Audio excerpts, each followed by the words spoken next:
visión. Al deseo, a los deseos, a los propósitos, a las metas, a los objetivos, nosotros le hemos llamado visión. Y durante estas semanas, durante todo el mes de diciembre, justamente vamos a hablar de eso, de visión, que la mayoría, como te decía, le decimos buenos deseos, buenos propósitos y buenos objetivos. Déjame darte una definición antes de entrar a la introducción. Déjame darte la definición de lo que es visión. Bien, la visión trae luz, la visión trae iluminación, la visión trae revelación, la visión trae claridad, la visión me va a dirigir, la visión me va a definir, la visión trae respuesta. La visión me lleva a saber hacia dónde voy. Qué importante saber quiénes somos, hijos de Dios. Qué importante saber por qué estamos aquí en este mundo, en esta tierra, pero también es muy importante saber hacia dónde vamos. Y a eso le llamamos, ¿cómo? Visión. Las empresas con mayor éxito, las empresas con mayor prosperidad han definido una visión, una misión, una planeación, una ejecución, una organización, una supervisión, una estructura. Y eso le da el éxito y la prosperidad para poder presentar un producto o hacerle ver al mundo que ellos tienen algo que el mundo necesita. Entonces esas empresas, esas compañías grandes tienen mucho éxito y tienen mucha prosperidad. Pero ¿dónde comenzó ese éxito y esa prosperidad? En su visión. Por ejemplo, por ponerte un ejemplo nada más, Coca-Cola. Coca-Cola tiene como visión que no haya una sola persona que no haya probado Coca-Cola. Y si tú te das cuenta, en los pueblitos más escondidos, en los pueblitos más lejos, hasta donde da vuelta el viento, podrá faltar muchas cosas en ese pueblito, pero no va a faltar la Coca-Cola. Entonces, esa es la visión que ellos tienen. Esa es la visión que ellos tienen. Que no haya una sola persona que no haya probado ¿qué? Iba a decir una chela, una Coca-Cola.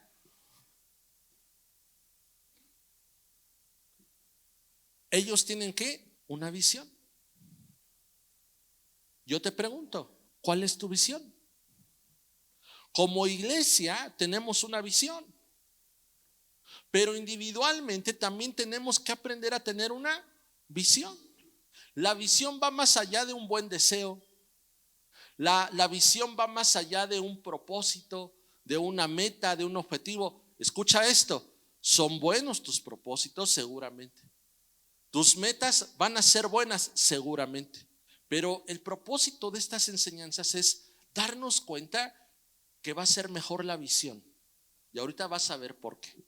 Así que una vez diciéndote esto, déjame entrar un poco más de lleno al tema. Y para esto necesito que veamos primero a los Corintios capítulo 13, versículo 11 al versículo 13. Primero a los Corintios 13, versículo 11. Y el último, el versículo 12, te lo voy a leer en otra traducción. Entonces empezamos aquí, mira cómo dice. Veme siguiendo por favor, porque seguramente te voy a preguntar algunas cosas.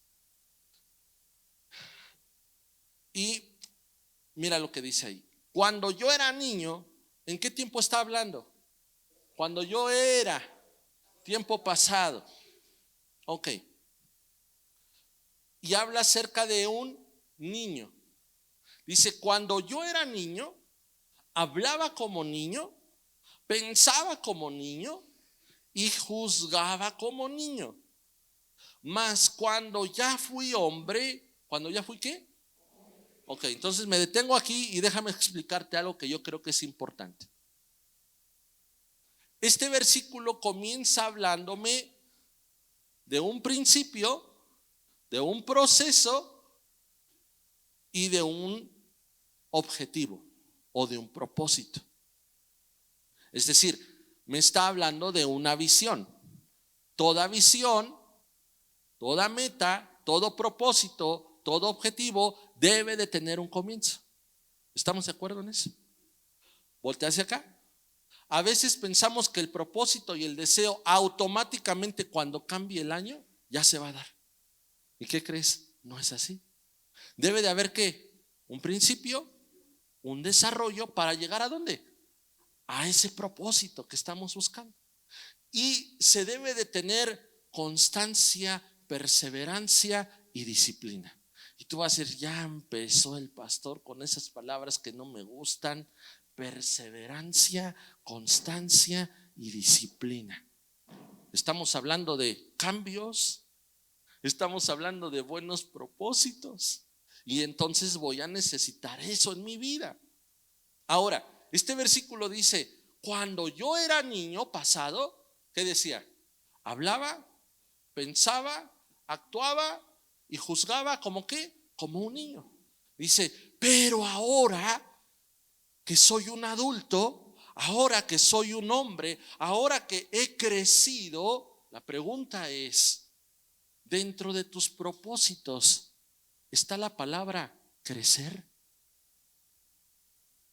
Porque si no está, debería de estar.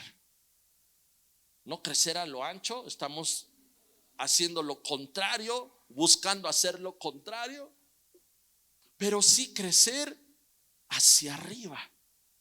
Y si me voy a ensanchar, va a ser como dice la palabra, ensancha tu tienda, tus cuerdas, tus estacas. Es decir, que si hay un crecimiento espiritual hacia arriba, en lo espiritual también vendrá un crecimiento en tu vida en lo natural.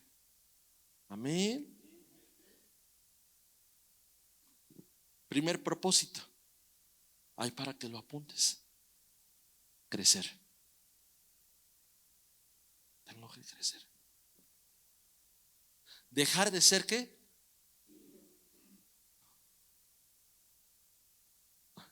Se me estaban cruzando los cables otra vez.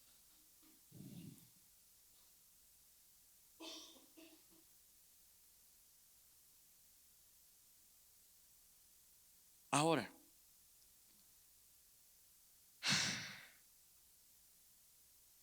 nadie puede crecer si no aprende a soltar lo que le está estorbando para crecer. Segundo propósito. Bueno, mi propósito es ¿qué? Crecer. ¿En qué? En todo sentido y en todo aspecto. Ahora, estoy casi seguro que todos, indirecta o directamente, estamos buscando crecer en todo aspecto y en todo sentido. Pero ¿cuál es la realidad de las cosas? Que solamente se ha quedado ¿qué? En un pensamiento, en un deseo, y nada más no crezco. Y entonces ¿qué pasa? Viene la frustración, viene la amargura. ¿Por qué no crezco aunque tenga el mejor de los deseos para crecer y para alcanzar mis metas? ¿Por qué no lo logro? Necesito hacer esto. Mira lo que dice ahí. Diga conmigo, dejé lo que era de niño. ¿Qué tengo que hacer como segundo propósito? Dejar. ¿Dejar qué? ¿Y qué es? Pensar, actuar, hablar y juzgar. ¿Cómo qué? Como un niño. Ya creciste, o ya debimos haber crecido. Ya no puedo darme el lujo de seguir pensando como pensaba antes, hablar como hablaba antes, actuar como actuaba antes, juzgar como juzgaba antes. Ya no me queda, mi etapa es otra. Tengo que vivir de acuerdo a la etapa y al crecimiento en el que Dios me está llevando. Pero tengo que dejar, tengo que soltar. Segundo propósito, ¿verdad? ¿Cuál era? Dejar. soltar, dejar. ¿Dejar qué? Lo que me está estorbando, lo que no me deja crecer. Incredulidad, apatía, flojera, tibieza, ponle lo que tú quieras. Identifícalo. Esa debería de ser mi visión. Esa debería ser mi visión. Dejar, soltar. Amén. Ok, siguiente versículo, el 12. Lo voy a leer en una versión que es la traducción lenguaje actual para entenderlo mejor. Pero aquí vamos a encontrar el tercer propósito.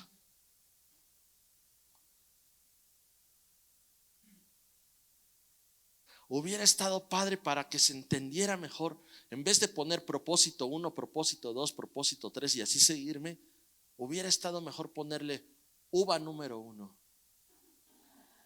uva número 2, uva número 3. Así hasta las 12. Bueno. ¿Qué? Ya no me distraigas, ¿qué te iba a decir? 12, gracias. Traducción lenguaje actual. Ahora conocemos a Dios. ¿Cuántos conocen a Dios? De manera, dice, no muy clara. No te espantes, no te asustes, porque dice este versículo que estamos conociendo a Dios de una forma parcial. ¿O por qué dice que estamos buscando a Dios no de una forma tan completa o tan plena? No te asustes, es normal. Déjame explicarte por qué. Dice, como cuando vemos nuestra imagen reflejada en un espejo a oscuras, es decir, no hay claridad. Se alcanza a ver la silueta, pero como está oscuro, no veo el rostro. Está haciendo una comparación y está poniendo un ejemplo. Mira lo que sigue diciendo. Pero cuando todo sea ¿qué? Eso quiere decir que en este tiempo nadie es perfecto. A lo mejor ves al que está a tu lado y a lo mejor lo ves perfecto, pero no es perfecto. Por fe, pero no es ¿qué? Somos imperfectos.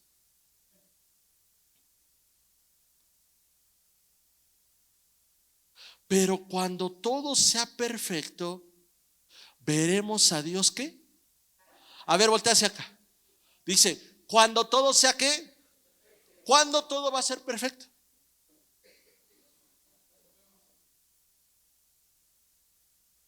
Nada más todo va a ser perfecto cuando estemos allá arriba. Ahí no va a haber frío, no va a haber calor, no va a haber hambre, no va a haber problema, no va a haber preocupación, no va a haber estrés, no va a haber depresión, no va a haber ansiedad, no va a haber nada de eso. Todo va a ser ¿qué? Perfecto. Por eso dice este versículo, aquí en la tierra, donde todo es imperfecto, donde todos somos imperfectos, podemos ver a Dios, podemos buscar a Dios, podemos sentir su presencia, pero hasta ahorita lo que has vivido, lo que has percibido de la presencia de Dios, solamente es una probadita. Porque cuando estemos en el cielo, delante del trono, delante de su gloria, entonces ahí va a ser lo bueno. Podremos ver a Dios cara a cara. No manches.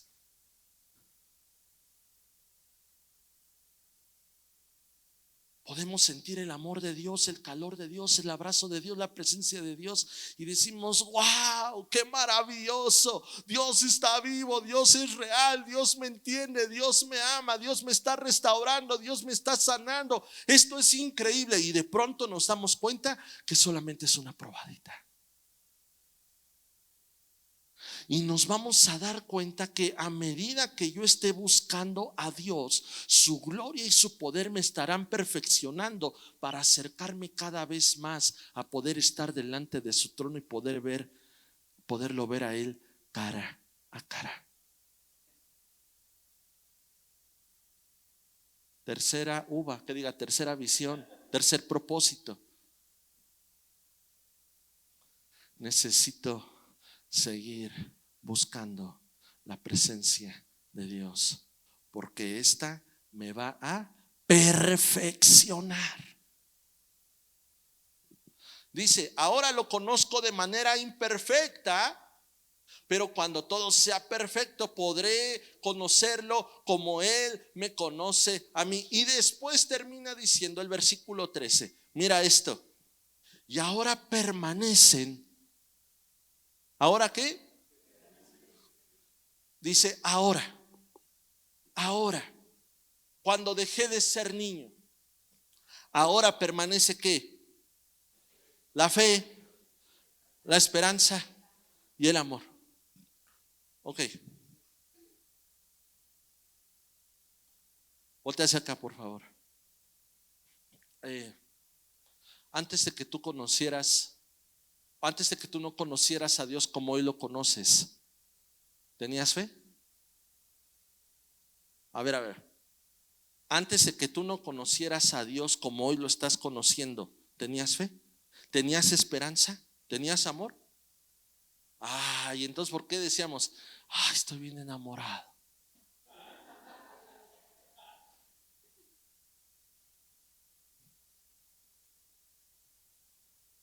¿Por qué decíamos, tengo esperanza de que el Cruz Azul ahora sí sea campeón? Porque la esperanza muere al último. No teníamos fe, que hasta decíamos, ve con Retana, yo le tengo fe a ese doctor. Tú nada más vas, como vayas y sales bueno, sales sano. Sí teníamos fe, sí teníamos esperanza y decíamos que amábamos. Pero acuérdate, era niño. Es decir, mi fe, mi esperanza y mi amor, escucha esto, estaban dirigidas en cosas o en personas que no eran. Es decir, estaba desenfocado, no tenía visión, solamente tenía deseos, propósitos y metas. ¿Basado en qué? Fe, esperanza y amor. Por eso este versículo termina diciendo, pero ahora mi fe está puesta en Dios. Ahora mi esperanza está puesta en Dios. Ahora estoy aprendiendo a amar a Dios como Él me amó a mí primero, y lo estoy aprendiendo a amar por sobre todas las cosas. Cuarta uva, que mi propósito sea que en mi vida no falte ¿qué? Fe, esperanza y amor. Pero estas tres cosas enfocadas. ¿Enfocadas en quién? En Dios. Si me ayudan con el piano, por favor. Ahora, esto me lleva a un siguiente punto que yo creo que es importante que lo chequemos. Hablando de la fe, la esperanza y el amor, que la tenía mal dirigida, que la tenía mal enfocada. Pero ahora, como ya estoy conociendo a Dios, me estoy dando cuenta que antes estaba mal. Antes estaba bien tierno y pensaba que me las sabía de todas, y ahora que estoy de este lado digo, y volteo atrás y digo, no, estaba bien tierno. ¿A poco no te ha pasado?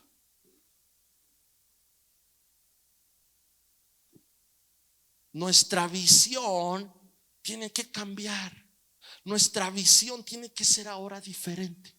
Ya te puse varios ejemplos con estas uvas. Ahora quiero que veamos este ejemplo.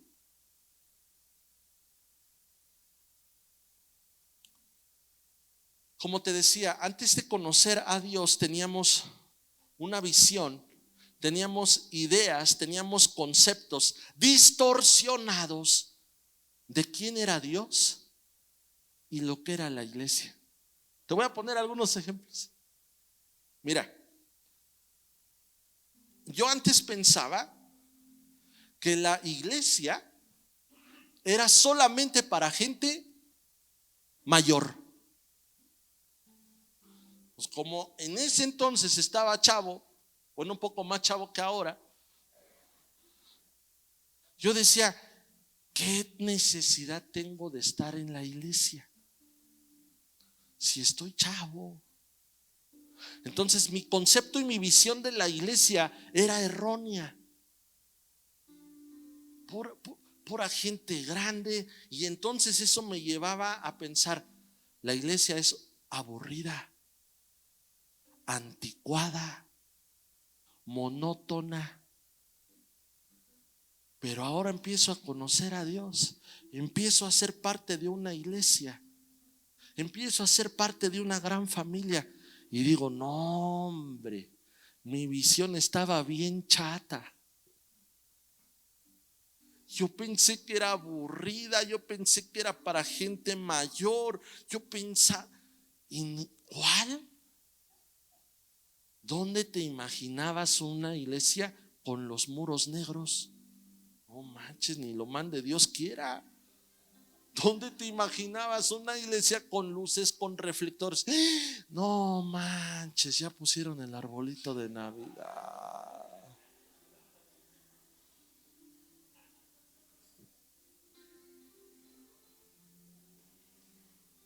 Ya nada más falta que le pongan el nacimiento.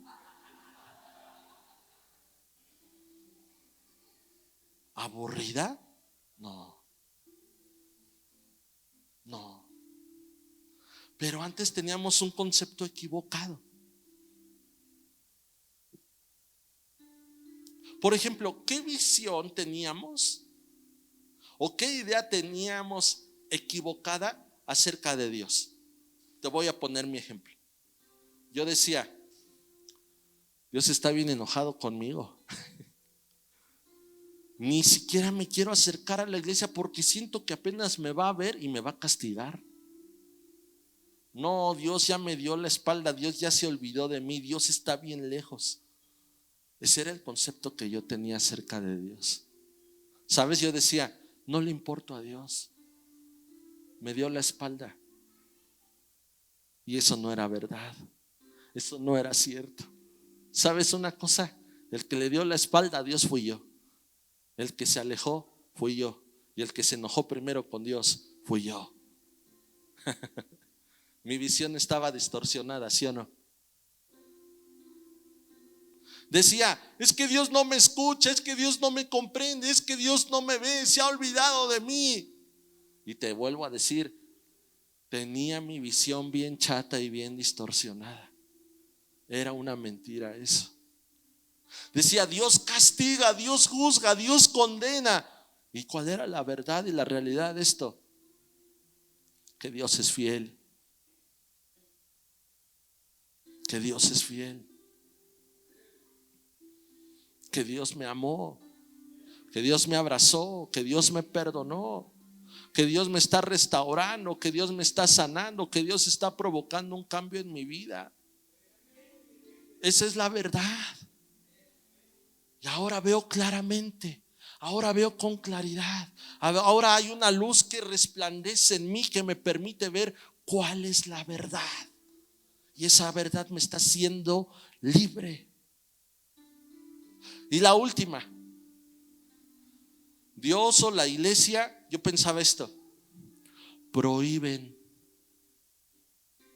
me van a imponer, me van a obligar, voy a perder mi individualidad, voy a perder mi libertad. Te digo que estaba bien chato, porque era un esclavo, era un preso. Y vengo a Dios y Él rompe las cadenas y abre la prisión y me da libertad. Ahora soy libre. Dios no me impone, Dios ni la iglesia me obligan o me condicionan. No, Dios utiliza algo y ha utilizado algo para traer luz, verdad y libertad a mi vida. Y esto que te voy a decir, con esto termino, es lo que me lleva a encontrar la visión. ¿Qué es? Salmo 119, 105.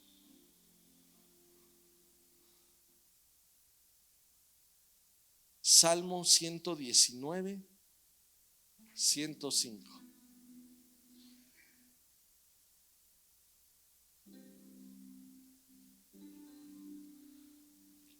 ¿En cuál uva vamos? ¿La cuarta o la quinta uva? Bueno, quinta uva. Aquí viene.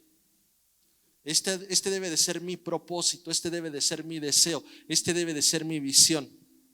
¿Qué me lleva a alcanzar la visión? ¿Qué dice ahí? Lámpara es a mis pies, ¿qué? Tu palabra, y lumbrera en mi camino. Voltea hacia acá. Al principio te dije, visión es claridad. La visión me lleva a mi propósito, a mi objetivo. La visión me dice por dónde tengo que ir. ¿Cómo llego a esa visión? A través de la palabra de Dios. Porque dice que la palabra de Dios es como una ¿qué? Lámpara. ¿Y esta lámpara qué hace? Alumbra. Visión. Alumbrar. Ponte acá. Normalmente, cuando hay un apagón, un corto en tu casa, se va la luz. ¿Qué es lo que haces? O dices, ya, pues ya hasta mañana a ver qué pasa. No sé qué pasa, pero buscamos que haya luz. Es decir, en la mayoría dice, no me gusta estar en oscuridad, cuando sé que puede haber luz. Entonces, corremos a buscar inmediatamente ¿qué? La vela del San Judas, o la veladora del Santo Niño de Atocha, la que tengas ahí, man. Digo, ya la tenías de hace años, no que la tuvieras ahorita, de las que te sobraron. Y entonces vas a buscar prender algo, por no decir el cirio, pero vas a poner algo. Esa pequeña luz, esa pequeña vela va a alumbrar. Dice este versículo que la palabra de Dios, la Biblia, no es una vela, es una lámpara. ¿Una qué? ¿Y qué hace? ¿Cuál es la función de la lámpara? Alumbrar. Es decir, quitar toda oscuridad, quitar toda tiniebla. Te he platicado lo de mi amigo, ¿sí o no? Lo de la Biblia que tenía en su casa. Una Biblia así, grandota. De esas Biblias ilustradas. La tenía en medio ahí de su casa, con unos reflectores. Y le digo, ¿por qué tienes la Biblia ahí? Y yo me acuerdo que estaba abierta en los Salmos a la mitad. Dice, es que dice mi papá que para que nos vaya bien. Bueno, dije, pues con razón en mi casa no hay Biblia. Esa era la visión, que una Biblia en tu casa, ponerla, te iba a ¿qué? Te iba a hacer que te fuera ¿qué? Y qué bueno que era la Biblia, porque pusimos 1000 cosas antes que la Biblia, pensando que con eso nos iba a ir bien. No se trataba de lo que pusiera en la casa, se trataba de que tenía que cuidar lo que pusiera en mi corazón para que me fuera bien.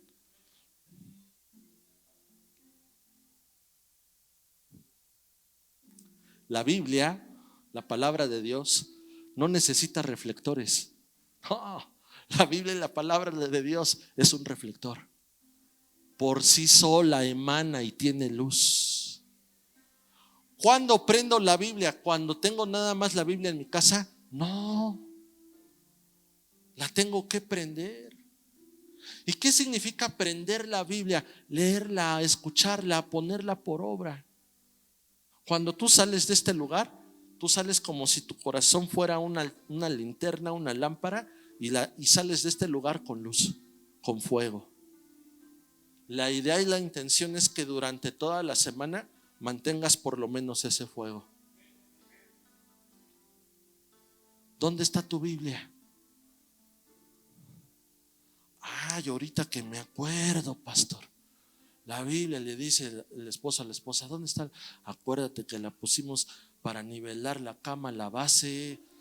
Por qué se descuadró? ¿Quién sabe? Pero ahí pusimos la Biblia para que se nivelara.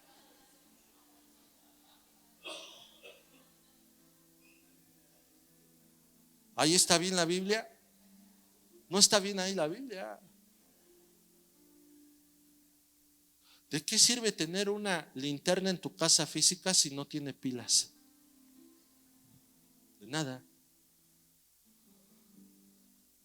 Necesitamos ponernos las pilas con la palabra de Dios para que alumbre ¿qué? Mi camino. Esa es la quinta uva. Mi propósito y mi visión es que la palabra de Dios no deje de estar en mi vida. Que la palabra se convierta en ese verbo que se está haciendo carne para que pueda ver la gloria de Dios. Que la palabra de Dios sea esa luz en mi vida y que también sea luz en mi camino. Que no sé qué hacer, ¿a quién le voy a pedir consejo? Ahí está la palabra de Dios. Estoy teniendo problemas con mis hijos, en mi matrimonio, en mi negocio. Ahí está la palabra de Dios. Esa te va a alumbrar y te va a decir lo que es. Amén. Termino con este versículo. Santiago 1, verso 25.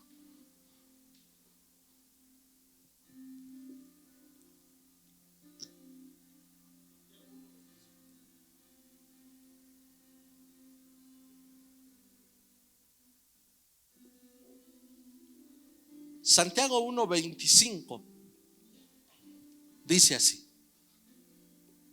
mas el que mira atentamente en la perfecta ley, ahora para nosotros es la palabra de Dios, la de la libertad, y persevera en ella. Diga conmigo, perseverar.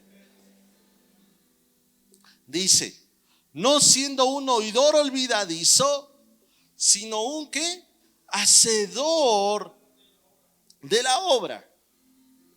Fíjate cómo termina diciendo. Entonces de la palabra dice, que la palabra de Dios sea para ti no solamente lo que estás escuchando, sino tenemos que ser perseverantes para que lo que escuché suceda en mi vida y yo pueda provocar o yo pueda hacer que suceda. Y entonces, voltea hacia acá, cuando eso sucede, mira, cuando perseveramos en poner por obra lo que aprendemos en la iglesia, va a suceder algo. Escucha esto, va a suceder algo. ¿Qué va a pasar? ¿Qué dice ahí? Este será bienaventurado en algunas cosas que quiera hacer. No, ¿en qué? Será bienaventurado en todo lo que haga. Mira, espérame. Si no se me va la onda, espérame. Porque me emociona y se me va la onda.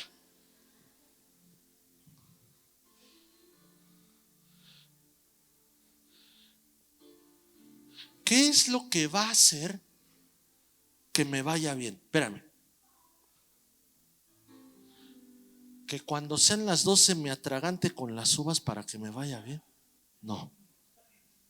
Que cuando estén las campanadas saque las maletas corriendo de la casa, pensando que el siguiente año por hacer eso voy a viajar todo el año. No. Que me ponga a barrer para afuera todo. Eso es lo que va a hacer que me vaya bien, que pueda ser una persona bienaventurada en todo lo que hago. Uy, ponerme los chones rojos, azules, verdes, morados y amarillos.